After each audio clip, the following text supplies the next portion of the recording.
Police இங்க நேத்து ராத்திரி ஒரு கார் மட்டும்தான் ஆக்சிடென்ட் ஆச்சுன்னு சொல்ல இவங்க ரொம்ப பயந்து போயிட்டாங்க. இவங்க ஒரே குழப்பத்துல அங்கிருந்து கிளம்புறாங்க. இதுல ஆதி ஒரு போட்டோகிராஃபர். அவன் ஒரு ஸ்கூலுக்கு குரூப் போட்டோ எடுக்க போறான். அவன் கூட ரோஜாவும் வரா.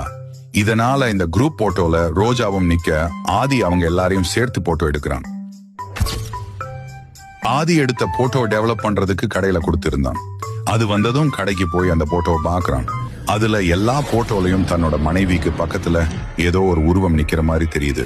இந்த போட்டோவை தன்னோட மனைவி கிட்டையும் அவன் காட்ட, அவன் நம்ம அன்னைக்கு ஆக்சிடென்ட் பண்ண அந்த பொண்ணு தான் பேய நம்மள தொந்தரவு பண்றான்னு சொல்றான்.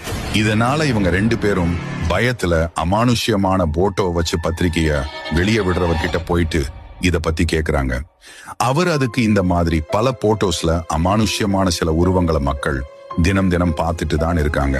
பொதுவாவே இறந்து போன ஆத்மாக்களோட உருவங்கள்